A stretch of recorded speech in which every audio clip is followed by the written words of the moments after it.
देखिए, सफलता के लिए किसी भी खास समय का इंतजार मत कीजिए, बल्कि अपने हर समय को खास बना लीजिए। देखिए, आज है 19 नवंबर का दिन और आज की वीडियो में टोटल 10 मोस्ट इंपॉर्टेंट प्रश्नों पे हम चर्चा करेंगे, जो कि आपकी सभी परीक्षाओं के लिए मोस्ट इंपॉर्टेंट है। तो शुरू से लास्ट तक वीडियो में रहिए और इस वीडियो को पूरा करने के बाद आप इसकी जो पीडीएफ फाइल है, इसको वीडियो के डिस्क्रिप्शन बॉक्स से और हमारे टेलीग्राम चैनल से भी डाउनलोड कर सकते हैं। और देखिए, जो लोग हैं वो चैनल को सब्सक्राइब करके बेल आइकन जरूर प्रेस कर देंगे और वीडियो को लाइक और शेयर भी कर देंगे। देखिए, आज का हमारा पहला प्रश्न है कि पश्चिम बंगाल के राज्यपाल के रूप में किसको नियुक्त किया गया है। तो देखिए, हाल ही में पश्चिम बंगाल के नए राज्यपाल बना दिए गए हैं सीवी आनंद बोस। यहाँ पे इनकी फोटो दिख रही है, तो यही है सीवी आनंद बोस, जो कि पश्चिम बंगाल के नए राज्यपाल बन गए हैं। और आपको पता होगा कि इस साल राष्ट्रपति और उपराष्ट्रपति पद का जो चुनाव हुआ था, उसमें पश्चिम बंगाल के तत्कालीन राज्यपाल जगदीप धनखड़ को जुलाई महीने में एनडीए के द्वारा उपराष्ट्रपति पद का उम्मीदवार बना दिया गया था, जिसके बाद से पश्चिम बंगाल में राज्यपाल का पद जो है ये खाली हो गया था। तो उसके बाद फिर मणिपुर के राज्यपाल ला गणेशन को पश्चिम बंगाल का राज्यपाल का अतिरिक्त प्रभार मिल गया था, लेकिन अब इन सब की जरूरत नहीं है, क्योंकि अब सीवी आनंद बोस जो है ये पश्चिम बंगाल के राज्यपाल बन गए हैं। देखिए, जो आपके सीवी आनंद बोस हैं, ये केरल कैडर के 1977 बैच के एक आईएएस ऑफिसर हैं, जो कि रिटायर्ड हो चुके हैं और इन्होंने आखिरी बार 2011 में रिटायरमेंट यानी कि सेवानिवृत्त होने से पहले राष्ट्रीय संग्रहालय में एक प्रशासक के रूप में काम किया था। तो सीवी आनंद बोस पश्चिम बंगाल के नए राज्यपाल बन गए हैं। और आज आपको कमेंट बॉक्स में बताना है कि पश्चिम बंगाल की राजधानी क्या है और पश्चिम बंगाल की जो मुख्यमंत्री हैं इनका क्या नाम है। अगला है कि हाल ही में किसे राष्ट्रीय पेंशन प्रणाली न्यास का नया चेयरमैन अपॉइंट किया गया है, बताइए। देखिए, बिहार में सूरज भान को राष्ट्रीय पेंशन प्रणाली न्यास का नया चेयरमैन बनाया गया है।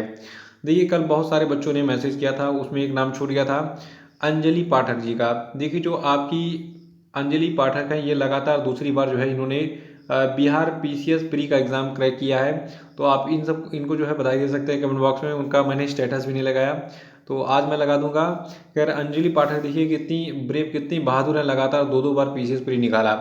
और इस बार मेरी शुभकामनाएं आप सभी के साथ हैं और अंजलि जी के साथ भी हैं कि वो इस बार जो है फाइनली मेंस और इंटरव्यू का एग्ज़ाम ही क्रैक करेंगी और इस यूट्यूब चैनल का नाम रोशन करेंगी और मेरा नाम भी रोशन करेंगी और साथ में हमारे पूरे एग्ज़ाम गुरु एकेडमी परिवार का नाम रोशन करेंगी।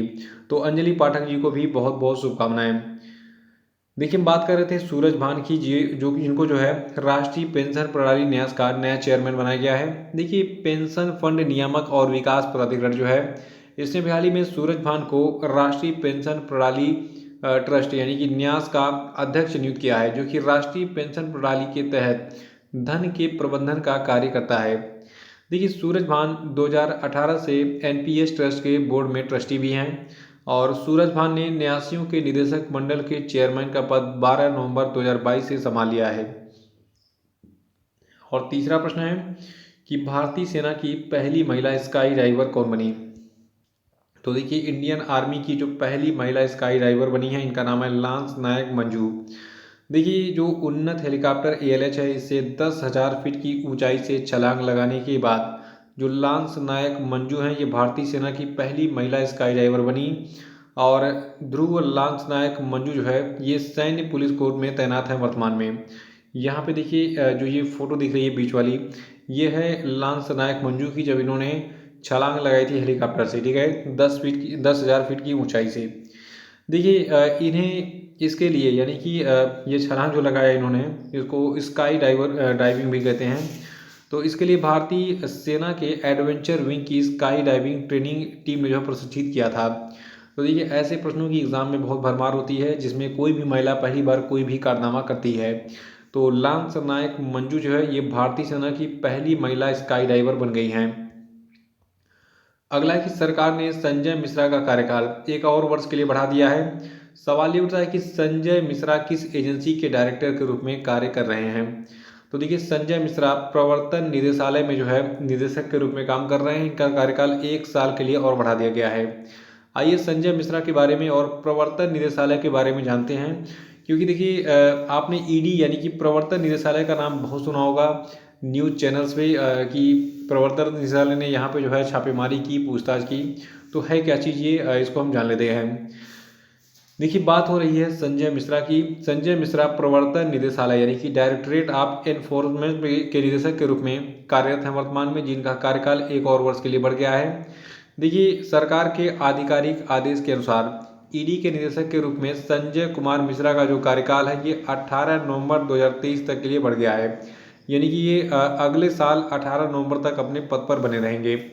और देखिए ये मूल रूप से 2020 में सेवानिवृत्त हुए थे, लेकिन इन्हें पहले भी एक एक वर्ष का 2 एक्सटेंशन मिल चुका है। यानी कि ये बहुत बेहतरीन काम कर रहे हैं, इसलिए इनको बार बार एक्सटेंशन मिल रहा है। तो तीसरी बार इनका कार्यकाल बढ़ गया है 2023 तक के लिए। ठीक है, अब हम प्रवर्तन निदेशालय के बारे में बात करेंगे। देखिए प्रवर्तन निदेशालय जो आपका है इसकी स्थापना 1 मई 1956 को हुई थी, जब विदेशी मुद्रा विनिमय अधिनियम 1947, जिसको फेरा 1947 भी कहते हैं, तो इसके अंतर्गत विनिमय नियंत्रण विधियों के उल्लंघन को रोकने के लिए आर्थिक कार्य विभाग के नियंत्रण में प्रवर्तन इकाई का गठन किया गया था। और देखिए जो प्रवर्तन निदेशालय है इसको directorate general of economic enforcement कहते हैं। ये भारत सरकार के वित्त मंत्रालय के राजस्व विभाग के अधीन एक विशेष वित्तीय जांच एजेंसी है, जिसका मुख्यालय नई दिल्ली में है। और देखिए प्रवर्तन निदेशक जो होते हैं इसके चीफ होते हैं। और देखिए प्रवर्तन निदेशालय के 5 क्षेत्रीय कार्यालय भी हैं भारत में, मुंबई, चेन्नई, चंडीगढ़, कोलकाता और दिल्ली में, जिनकी विशेष निदेशक प्रवर्तन प्रमुख हैं। और इसके अलावा और भी छोटे छोटे ब्रांचेज हैं पूरे भारत में प्रवर्तन निदेशालय के, भारत के सभी राज्यों में। और अगला कि हाल ही में किस देश ने भारतीय नागरिकों को वीज़ा प्राप्त करने के लिए पुलिस निकासी प्रमाण पत्र जमा करने से छूट दी है?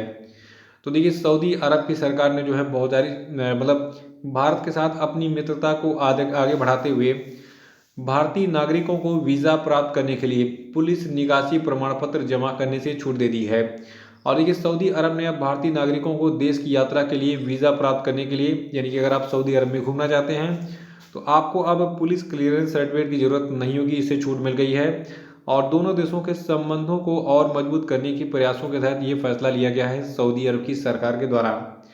और अगला कि राष्ट्रीय प्राकृतिक चिकित्सा दिवस यानी कि नेशनल नेचुरोपैथी डे कब मनाते हैं?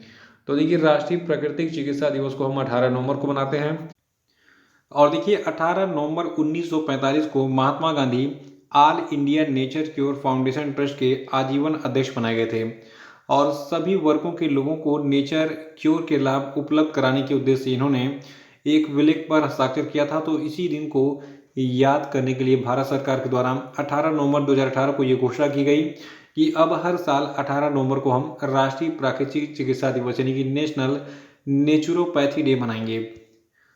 अगला कि हाल ही में किस कंपनी के सीईओ, जिनका नाम है थिएरे बोल्लोरे, इन्होंने अपने पद से इस्तीफा दे दिया?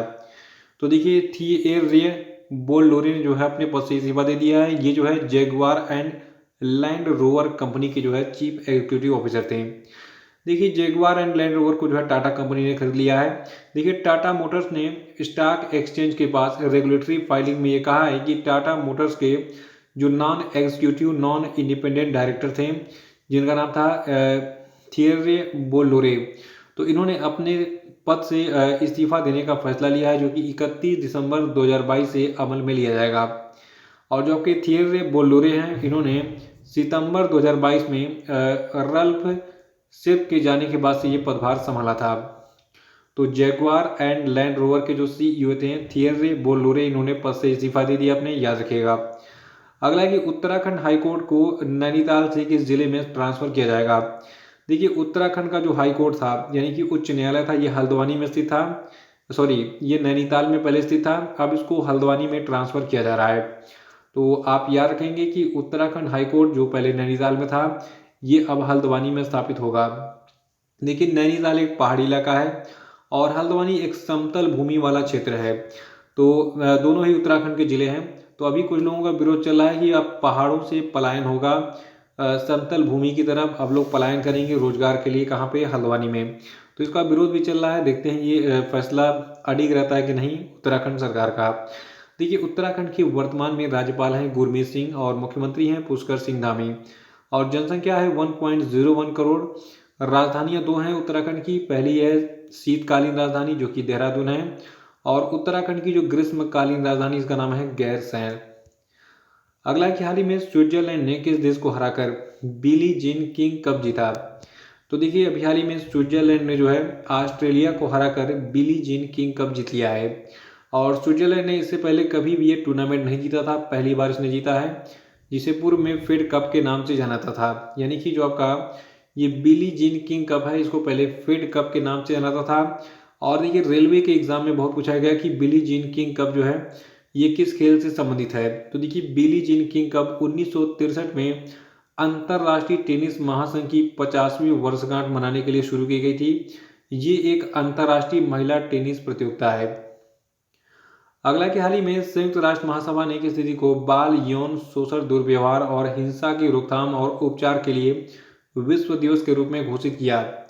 तो देखिए ये तिथि 18 नवंबर है। अब हर साल 18 नवंबर को बाल यौन शोषण, दुर्व्यवहार और हिंसा की रोकथाम और उपचार के लिए विश्व दिवस मनाया जाएगा।